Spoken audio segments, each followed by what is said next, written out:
Olá pessoal do Nocaute, nós estamos aqui hoje com uma figura exemplar que eu conheço há muitos anos, é o jornalista JB Medeiros, que eu me lembro bem, assim, nos primeiros dias, nos primeiros meses, primeiro ano do Caderno 2 do Estadão. E o JB é um crítico de música, um crítico de cultura, um articulista de cultura. Eu sempre gostei muito dele porque ele, no Caderno 2, ele não tinha aquela coisa, JB faz rock, JB faz MPB, JB fazia qualquer coisa. Assim. A gente pegava um disco do Amado Batista, dava para ele fazia um texto brilhante. Então, assim, sempre foi assim. Aí depois a gente se separou, ele foi para um canto, eu fui para o outro, e ele volta, né, assim, agora com um livro que já deu muita polêmica antes. Assim, esse aqui é, para vocês terem uma ideia, esse aqui é o primeiro livro impresso, só ele tem, nem é meu, assim, é dele, é o único exemplo, o filho único, que é o Não Diga que a Canção Está Perdida, que é a biografia do Raul Seixas. Ele lançou, não tem muito tempo, a biografia Apenas um Rapaz Latino-Americano, do Belchior, que foi um sucesso, assim, já vendeu muito livro, e assim, um livro até recomendado pelo Lula, que lá da carceragem de Curitiba leu o livro, né? Assim, então, eu fui um dos primeiros a ler também, fiquei encantado, não só por gostar do JB, do Belchior, mas é desses livros que que a gente começa a ler e não larga mais. Então, assim, eu li também já o Raul Seixas, li em PDF, que eu não gosto muito, que eu sou da geração do papel, mas não vejo a hora de pegar esse aqui e vou ler de novo, porque vale a pena ler de novo, eu gosto muito de ler no papel. Então, assim, a gente está aqui com o JB, ele vai contar um pouco a história do livro, né? E eu queria começar, assim, com a polêmica que já deu esse livro com a história do Paulo Coelho, né? Então, assim, o que aconteceu? O livro, primeiro, eu acho que em momento nenhum, né, você acusa o Raul Seixas de ter... Não, né? de forma alguma. O que acontece é o seguinte, Vilas, o livro um livro é uma coisa cheia de facetas, e quando você faz um mergulho minucioso na vida de alguém, você acha muitas facetas. Então, tem a parte inicial do livro, é Salvador, né? A formação dele, os amigos, os Panteras, a primeira... Aquela fase jovem guarda. A fase, dele, né? E de repente o Raul vira muito rápido, entre 71 e 73, ele vira um dos artistas mais importantes da música brasileira.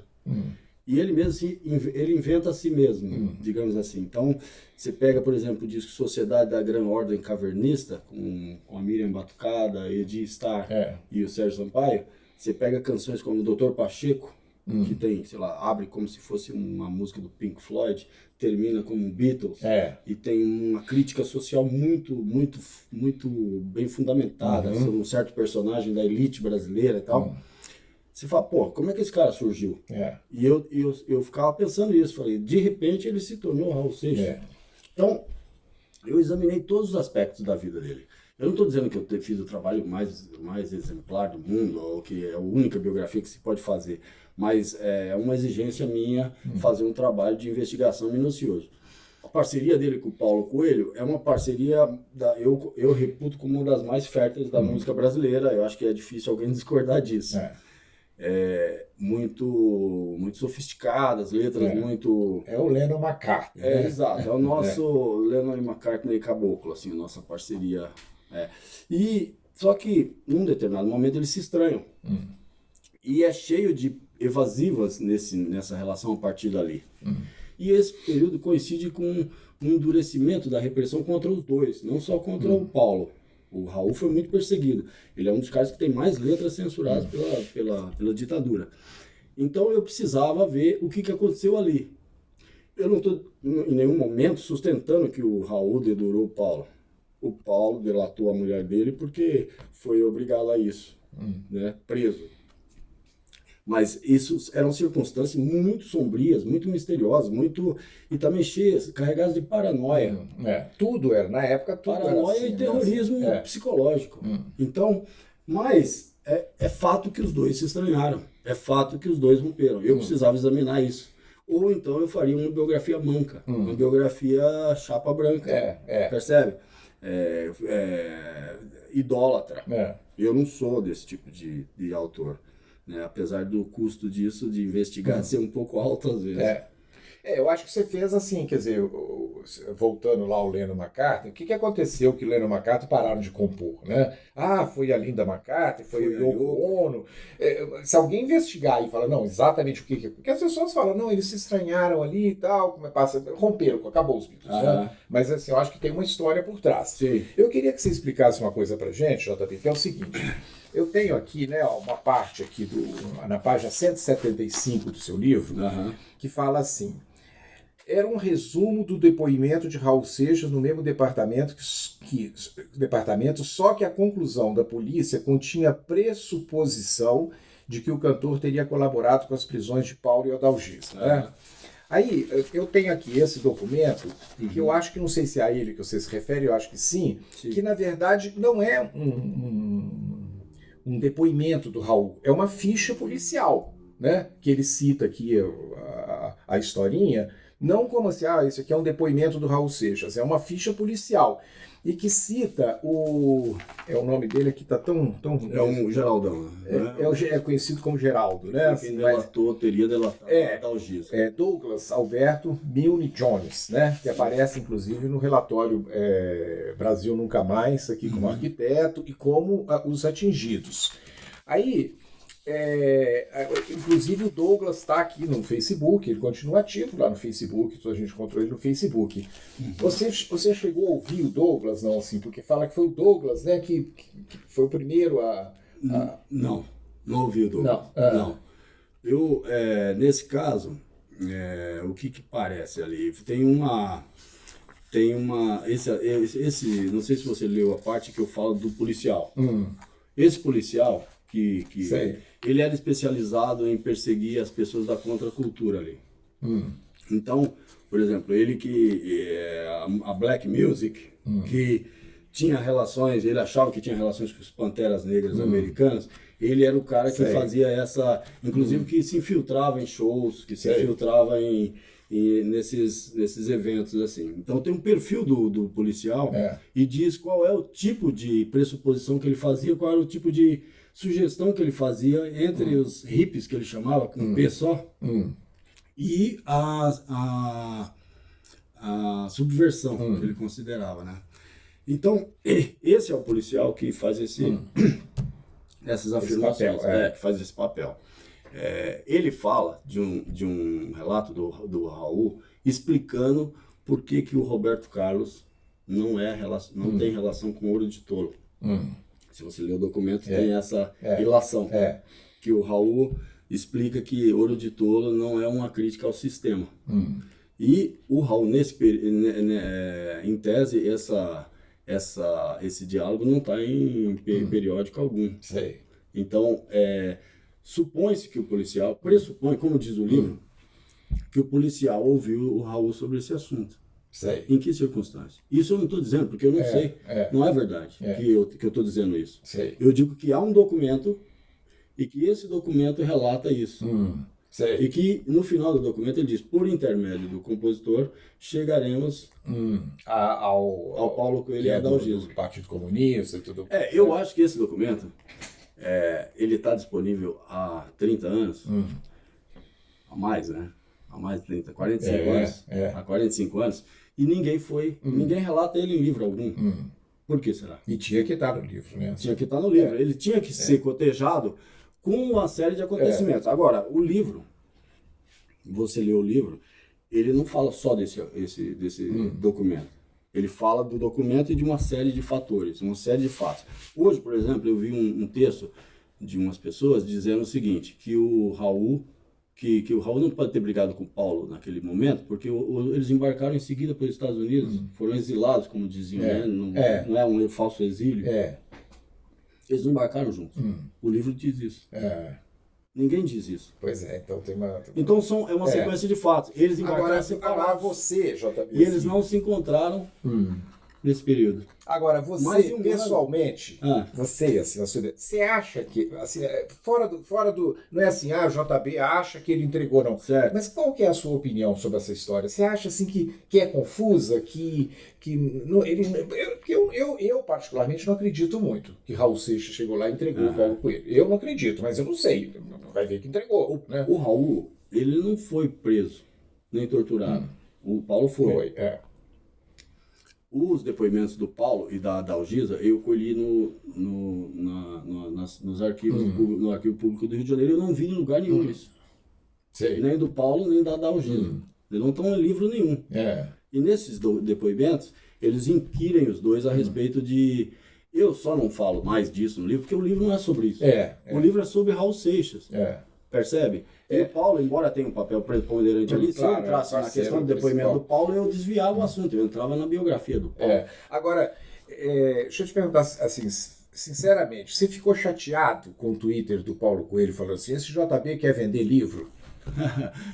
Não, eu acho que o Paulo é... Não, porque eu acho que vender livro todo mundo quer, né? Assim, todo mundo escreve um livro, quer vender o livro. Claro. Mas aí eu volto não, assim, eu particularmente... Eu não sou grato a ele. Você não pegou esse livro aqui e falou assim, nossa, esse negócio aqui do Paulo Coelho vai vender livro pra caramba, não, né? Para o jornal de Belo Horizonte, é o Tempo, se eu não me engano. Eu não sou grato a essa repercussão. Eu não acho que é assim que se debate a história do Brasil, a história dos artistas brasileiros, né?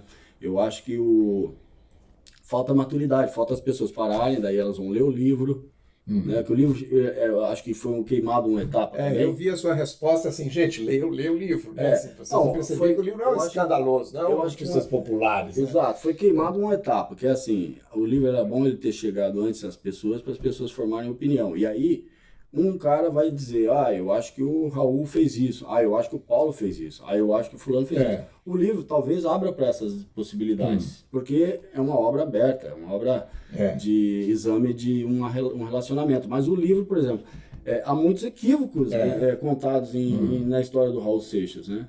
Essa questão, por exemplo, do embarque dos dois logo em seguida, não é verdadeira, né? O Paulo e o Raul embarcaram separados. Então você concorda com o Raul que é preferível você concorda com o Raul que é preferível ser uma metamorfose ambulante do que ter uma opinião formada sobre tudo isso? Às vezes. Eu não tenho opinião formada, você me perguntou. Eu não tenho opinião formada pelo seguinte, eu acho tudo muito obscuro ainda, enevoado, talvez seja muito difícil de se afirmar qualquer coisa sobre isso, porque seria leviandade afirmar, mas... eu não acho que a gente deve evitar esses assuntos. Por exemplo, ele ajuda a gente a passar limpo em um período muito conturbado da história brasileira, entendeu? E assim, eu acho que a gente teve casos no Brasil, que é o caso do Simonal, né? Que também foi acusado de entregar gente, de ser coisa, e o do Randall Juliano, lembra que teve a história do festival? Que eles falaram que ele falaram que o Caetano e o Gil pisaram na bandeira nacional, numa boate e tal, que ficou uma história meio no ar, né? Eu acho que isso aqui também pode ser um primeiro passo para alguém até investigar mais, ou até o Paulo Coelho voltar a esse assunto e, sabe assim, porque não é um caso incógnito, assim, que não ficou incógnito. Pode ter ficado, mas na verdade pode ter algum fundo de verdade, né, essa história. Né? Eu acho que como você disse em relação ao Lennon e McCartney, o que levou os dois a essa, né, separação? Acho que nós vamos debater isso durante muitas gerações. Eu acho também. Ainda assim, é prematuro as pessoas saírem por aí ou linchando, ou mandando cancelar a obra, ou coisa desse tipo, que espera, pô, lê o livro. E a história é essa, né? Assim, porque eu acho que não dá nem pra gente imaginar assim, e se o Lennon tivesse compondo até hoje com o McCartney? Quer dizer, o Lennon tá ali porque ele morreu aos 40 anos, mas né, assim, você imaginar se o Raul Seixas tivesse... Será que ele teria feito as pazes com o Paulo Coelho? A gente não sabe, a história foi feita, né? A história é feita. Os dois tinham um reconhecimento muito grande, mútuo, das qualidades de cada um, do talento de cada um. Então, isso até o final da vida deles, isso fica claro. Quando eles se encontram, por exemplo, isso está no filme O Início, o Fim e o Meio, do Walter Carvalho, quando eles se encontram, é emocionante o reencontro dos dois. Então, como é uma coisa que dentro do julgamento humano, tem que ver todos os aspectos, tem que ver também o Paulo, por exemplo, é um cara que foi torturado. O que você entende de ser torturado durante 2 semanas, de todas as formas possíveis? Assim. Então, é complicado. Agora, você fala aqui na introdução, né, assim, que quer dizer, não é fácil fazer biografia de ninguém, mas assim, o Raul tem muita coisa escrita, né, muito depoimento, muitos discos, mais de 60 livros sobre o Raul Seixas. Quando você resolveu escrever essa história, você achou que assim, o que o seu livro tem de diferente desses outros 60? Talvez algum pegou só as letras, outro pegou só outras coisas, mas você acha que você contou a história assim, desde aquele baiano com 8 anos lá gostando de rock and roll até a morte, que foi os últimos anos dele foram tristes, né? Assim, foram, não de decadência musical, mas a decadência física. A gente percebia que eu sempre lembrava do Elvis Presley, né? Assim, meio gordo, meio inchado, assim, no fim da vida. Me dá um pouco essa impressão. Sim. Acho que teve o esforço foi mais do que reunir tudo que foi falado sobre Raul, o que ele falou, ou todos os discos. O esforço foi em compreender por que um artista desse porte, com tamanha singularidade, como é que ele foi gestado, como é que foi que ele surgiu. Como nasceu o Raulzito. Mas não só como nasceu o Raulzito, filho de Raul Varela e Dona Maria Eugênia. Não, como nasceu o Raulzito como um grande letrista, um grande compositor, um pensador, grande pensador. O que forjou ele? Então, eu acompanho os passos dentro dessa perspectiva, até o final. O que acontece? O Raul, ele emerge, se você vê, é um homem da era do vinil, né? Então, todos os discos dele estão em vinil. E ele emerge junto com a indústria fonográfica nacional. Ele praticamente se desenvolve dentro dela. E o primeiro grande papel dele é como produtor de discos. Ele trabalhava numa gravadora, né? Trabalhava na gravadora produzindo, né? Exato. O que acontece? Essa produção é muito diversificada. E ele aprendeu muito com os grandes, digamos assim, astros daquele período, Renato e seus Blue Caps, esses caras. Ele aprendeu, ele aprendeu as manhas do estúdio, entendeu? Então ele se tornou um cara muito refinado no trabalho, digamos assim, da tecnologia de época. Fora isso, é um instrumentista excepcional, ele era. E era um compositor excepcional. Um cronista, né? Porque tem músicas dele que são verdadeiras crônicas. Né? Ouro de Tolo é um caso, estão várias outras. Meu Amigo Pedro, são crônicas, né? Assim, muitas. O que acontece? O que eu acho que é a singularidade de tudo isso são várias facetas que ele acumula dentro da experiência dele, né? E ele, ao mesmo tempo, ele não tem preconceito. Ele tem um leque muito amplo de visão sobre o que significa a cultura brasileira. Então ele era muito fã de Jackson do Pandeiro, de Luiz Gonzaga. Isso era uma coisa que eu queria te perguntar. Tanto quanto de Elvis. E uma coisa que eu queria te perguntar, né? Porque antigamente, quer dizer, hoje em dia eu fico decepcionado porque a gente não vê mais lojas de discos, grandes lojas de discos, vendendo vinil e tudo mais. Até então voltou um pouco o vinil. Mas em que categoria, se você trabalhasse numa loja de discos, chegasse lá o Gita, ou chegasse qualquer disco, sabe o dia que a Terra parou, em que prateleira que você colocaria? Rock, MPB, chachado, blues?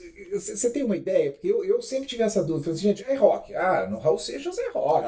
A gente acha que é rock. Mas quando você pega uns chachados, quase que valsinha dele... Reggae. Né? Tem um reggae. Pois tem reggae. Tem de tudo, né? Assim, é difícil, né? Você colocaria no rock, por exemplo? Não, você... Eu colocaria porque o espírito do Raul era de rock.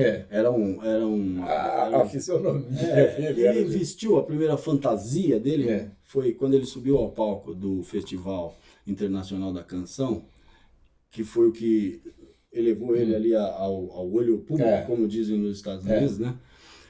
E quando ele faz esse movimento, ele passa gomalina no cabelo, ele veste um casaco de couro, ele se transforma num Elvis caboclo. Esse Elvis caboclo, que habitava de fato a alma dele, é o que atravessa toda a... Não, e ele foi para um festival de música popular brasileira cantar uma música que se chama Let Me Sing My Rock and Roll. Aquilo ali eu me lembro da época que foi um escândalo, como um festival de música popular brasileiro, o cara chega cantando em inglês, vestido de couro, tudo de couro com bota, com topete, foi um escândalo aquilo. E ao mesmo tempo uma performance. Tinha alguma coisa, ele dizia alguma coisa com isso, né? Porque a música também ela é uma fusion, ela funde, baião e tal. Eu fico muito impressionado. E eu fico impressionado também com o fato dele ser baiano. Sabe, porque se não pelo fato de ser baiano, porque o rock and roll é Estados Unidos, é Inglaterra, tudo mais. Mas é engraçado pensar que um menino nos anos 50, né, na Bahia, tinha essa paixão então aquela história que você conta do amigo dele, vão lá ver quem tem mais disco de rock, né? Assim, é uma história maravilhosa, assim, que ele era um cara assim que tinha uma paixão pelo disco de rock, tinha essa coisa do disco mesmo, né? Não era só a figura do roqueiro, ele gostava dos discos de rock and roll. E na Bahia, eu acho como eu acho o Marcelo Nova, que depois virou um discípulo dele, também vindo da Bahia, porque a Bahia a gente acha sempre que é axé, que é reggae, que é, né, assim, que é uma música baiana, né, assim. Mas era uma metrópole emergente, muito sintonizada e tinha os americanos, né, que o Raul fala bastante disso, que onde ele aprendeu a falar inglês foram com os americanos, ele aprendeu a falar inglês com os americanos da Bahia, que tinha funcionários do petróleo ali, tinha os Corpos da Paz, que eram aqueles missionários. Os americanos estavam na Bahia nesse período, no Nordeste brasileiro quase todo. E ele teve um contato muito próximo com eles. E eles eram, por exemplo, tem amigos dele de infância que traziam os discos de rock and roll e apresentava para ele. Então ele foi exposto a essa tradição muito cedo. Desde pequeno, e né? Foi contaminado ali. Depois ele foi ver Sementes da Violência no cinema. E era uma coisa muito... porque hoje em dia você vê assim, né? Grava-se um clipe, o clipe em 1 segundo já está ali no seu iPhone, no seu smartphone, e naquela época não, tinha gente que trazia disco dos Estados Unidos, porque aqui, até um disco dos Beatles era lançado lá, e meses depois era lançado aqui, então tinha essa coisa do fã-clube, aquela carteirinha dele lá do fã-clube. Valdir Serrão era o homem que fazia essa, que é um proletário, né? Era um homem do lumpen proletariado, que foram os amigos dele que faziam essa pequena gangue do rock and roll, né? O livro, né, o Não Diga Que a Canção Está Perdida, que vai ser lançado dia 1º de novembro pela Todavia, é uma coletânea de histórias espetaculares. Eu queria que você contasse pra gente a história do Mick Jagger e o Simpatia pelo Diabo, que eu achei sensacional essa história. Nem pouca gente sabe, mas o Mick Jagger, alguns sabem, que ele esteve na Bahia. Antes mesmo dos Stones tocarem no Brasil. Só fazendo um parênteses, assim, isso aqui é o bom do livro. Que você começa a ler e fala, gente, eu que sou um fanático, gosto muito de música desde pequeno, eu não tinha a menor ideia que o Mick Jagger já tinha ido na Bahia, assim, que tem uma... Conta a história aí pra gente. É assim, o Mick foi, enfim, aquelas férias, provavelmente. Ele e a Marianne Faithfull foram passar uma temporada em Salvador, porque ele estava muito curioso sobre os ritos afro-brasileiros, o Mick. Ele teve lá, tem fotos, tem relatos dessas histórias. Ele falou alguns veículos, assim, meio en passant, assim. E o Raul, um dos amigos que ciceroneava o Mick Jagger, ele era amigo de um cara dos Panteras, que fez o Eladio, que é guitarrista, que fez a ponte pro Raul falar comigo, porque o Raul era o grande astro do rock and roll da Bahia. E o Mick estava indo para a Bahia para recarregar as baterias culturais, né, em busca de alguma expressão nova do sincretismo e tal. E aí eles se encontram, o Raul narra esse encontro, eles se encontram 2 vezes, uma no hotel e outra na casa do Luiz Eladio. E o Raul narra que o Mick chamou a atenção dele para ele passar a prestar mais atenção na cultura baiana, para ele olhar para os cultos da Umbanda. Sei. E o Raul fez isso. Isso que é mais louco, né? Porque se você notar a progressão do Raul, Mosca na Sopa... E aí o Mick Jagger saiu e escreveu Sympathy for the Devil, né? Assim, Sympathy of the Devil foi feita foi feita um ano depois, pouco menos talvez. E o Mickey falou que foi feita sob inspiração dos cultos afro-brasileiros. Que eu não sabia disso. Que era onde ele tinha estado. Então tem uma relação direta. É muito legal. E tem a história também que eu acho assim, que não sei se alguém conhece, algumas pessoas, claro que conhecem, que é a história do disco que ele fez com o Leno, né? Que o Leno era da dupla Leno e Lilian, daquela música de jovem guarda, assim, pobre menina, não tem ninguém, né? Aí, de repente, ele fez uma que chama A Vida e Obra de Johnny McCartney, né? Esse disco é praticamente um disco do Raul. Do Raul, quer dizer, sem tirar o mérito, é um disco do Leno. É escrito Leno. Né? Não, é um disco Leno, não Leno. Gileno é o nome dele, ele é do Rio Grande do Norte. O Leno, um dos maiores artistas desse período, ele tinha uma paixão muito grande pelo rock britânico, pelo rock de uma forma geral, mas pelo rock que ele chamava de acid rock, o rock que estava surgindo lá na Inglaterra e que estava mudando a face do planeta na época, né? Então ele queria fazer um disco que não fosse os discos, porque ele era um astro muito, Leno e Lilian, a dupla, era uma dupla que chamava a atenção das revistas de adolescentes, era um romance em progresso na cena da música. Mas ele era amigo do Raul, muito amigo, se tornaram muito amigos na CBS. Um pouco antes eles já se conheceram. Então o Leno queria fazer um disco mais autoral. E aí ele começou a gestar esse disco. Então ele chamou o Raul, que ele sabia que tinha o côté do rock and roll, e os dois fizeram o disco juntos. Só que o disco não foi lançado. O disco foi engavetado pela gravadora. E foi redescoberto nos anos 90 só.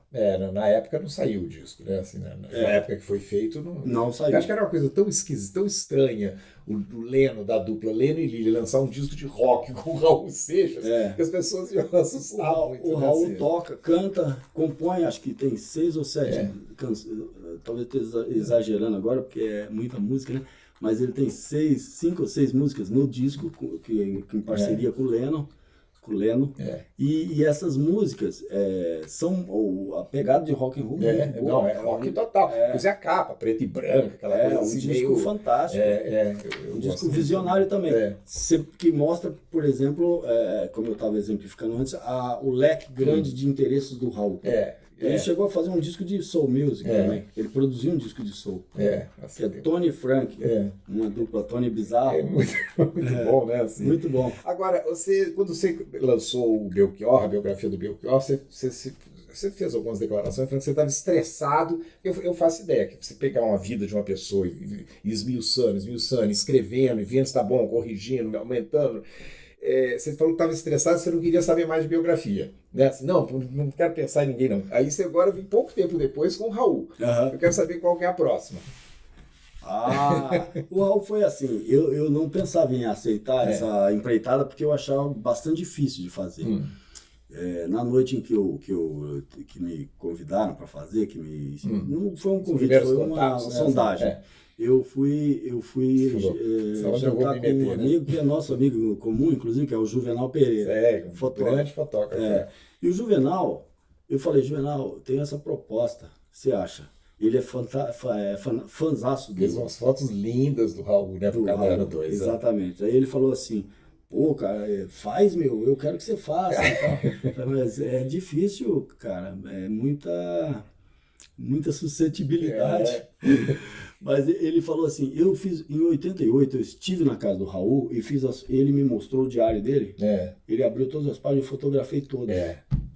Eu tenho tudo. Se você quiser, eu passo o arquivo para você e você tem um ponto de partida. Eu estava lá com ele, no dia que foi o Ademir Assunção que fez a entrevista, né? Mas eu quis acompanhar ele. Assim, aí ele me todos os cadernos dois, eu falei, não, eu vou lá, essa aí eu não vou perder, não. Assim, demorou 2 horas para atender, gente, assim. Pois é. Aí chega lá, assim, tudo com a cara de sono, assim. Mas o Raul, ele me dava a impressão de que era uma pessoa que tinha uma cabeça a mil, né? Ele não era uma pessoa que acordava, assim, falava, vou tomar café, não parecia que ele já era um turbilhão, assim, né? Tanto é que isso aí expressa muito nas músicas dele, os temas que ele põe nas músicas dele, de que é uma pessoa que pensava demais, assim, parecia que ele dormia pensando e tendo ideia, entendeu? Essa é uma pessoa muito, muito interessante. Mas você não tem ainda na cabeça assim nada, por enquanto? Não. Daqui a um ano a gente conversa, então, aqui nesse mesmo lugar. Não, e essa coisa da biografia, eu sempre, assim, no jornal que eu faço aqui no final da tarde, eu sempre cito muito isso, essa coisa da biografia no Brasil, que a gente teve do Marighella, do Julião, agora da Maria Tereza Goulart, que é muito legal. A gente teve do Getúlio, 3 volumes do Getúlio, fora o Rui Castro, com Nelson Rodrigues, com Garrincha, Carmen Miranda. Então, isso aí eu acho assim, da maior importância, não para assim, isso aqui está a vida do Raul, tá? É um livro de história do Brasil. Né? Assim, é um capítulo da história do Brasil. Você pegar Raul Seixas, fala, mas o que Raul Seixas é tanta coisa paralela que vai acontecendo, ela situa muito o Brasil, a situação, a ditadura, ou época pós-ditadura, antes da ditadura, que eu acho assim, da maior importância para o Brasil, que sempre as pessoas falam, o Brasil é um país sem memória, ninguém tem nada. Hoje em dia eu começo a perceber que a gente já tem uma biblioteca razoável de história do Brasil, graças assim, não só ao Laurentino Gomes, que fez o 1808, agora fez o Escravidão, mas são livros que são espetaculares, assim, porque eles mostram um período do Brasil, né? Isso aqui, por exemplo, anos 60, anos 70, eu tenho uma paixão, assim, eu sempre acho que anos 70 foi ontem, entendeu? Anos 70 eu estava fazendo 50 anos, né? Mas eu acho que você está de parabéns, assim, eu acho o livro, assim, eu recomendo muito o livro, assim, eu acho que vai ser um sucesso, porque o Raul Seixas também é uma figura extraordinária, né? Você escolheu ou não? Você foi convidado para fazer a biografia de uma pessoa. Não que eu não fosse fã, né? Sou fã dele há muito, desde moleque, né? O Ouro de Touro, quando eu o vi pela primeira vez, eu morava no Paraná, numa cidade pequena, e tocava no rádio. O Raul tinha esses milagres, ele conseguia tocar no rádio. Ele tinha essa facilidade de penetrar naquele mundo que era eu me lembro, reservado assim, só para as músicas românticas.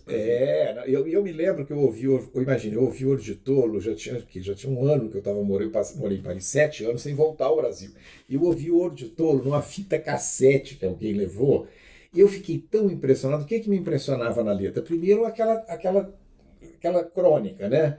E assim, e detalhes como assim, eu devia estar com o tempo ter um Corcel 73. Para mim aquilo ali era uma coisa tão... Fala, gente, alguém pôs na música, se eu devia estar contente por ter um Corcel. E hoje, gente, o que é um Corcel 73? Mas na época era assim, né? Sim. E aquilo ali me impressionou muito.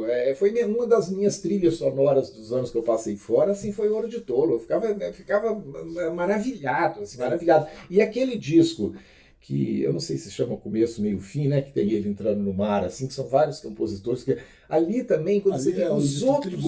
É um tributo. Você vê as outras pessoas cantando. Eu acho que é o Caetano. Acho que é o Caetano que canta o Ouro de Tolo. Sim, Caetano. Então, assim, tem Caetano, tem Betânia. Eu falo assim, gente, olha a obra desse cara. Adriana Calcanhoto. É maravilhoso. O Raul tem não só isso, mas também o elemento da rebeldia, da subversão mesmo.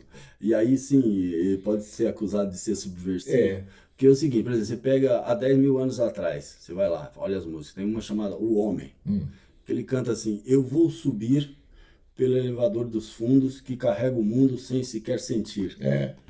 O elevador dos fundos é o elevador das empregadas, dos encanadores. Não, e aquela música brega que trabalhadores. Ele tem no disco Metrô 743. Linha 743. Ele tem uma música que fala assim, é uma música brega, que ele tinha um pé no brega. Ele fazia umas músicas bregas, mas era um brega tão chique que ele fala. Deliberado, a música chama I Love You, né? Ele fala, o que você quer? Vou largar isso aqui, vou largar tudo, você porteiro de um prédio só para abrir a porta para você, um motorista de táxi só para te servir. Aquilo ali para mim sensacional. É sensacional como músicas, como letra, né? Como ideia. Assim, eu acho muito bom. E também com coloquialidade muito grande, né? Um jeito de falar direto com a população, com as pessoas, né? Quem poderia falar assim, eu não sou besta para tirar onda de herói? Qualquer pessoa fala isso num boteco. Mas ele... E fora as mais conhecidas, eu sou a mosca que pousou na sua sopa, sabe? Assim, todo o disco dele, o Guita que ele fala, né? Nos peg-pags da vida, que era o auge na época, hoje é o pão de açúcar do Saint-Marché, mas antigamente era o peg-pag. As pessoas até chamavam o supermercado, vai lá no peg-pag, mesmo que não fosse o peg-pag, nos peg-pags da vida, né? Assim, é muito bom, muito bom.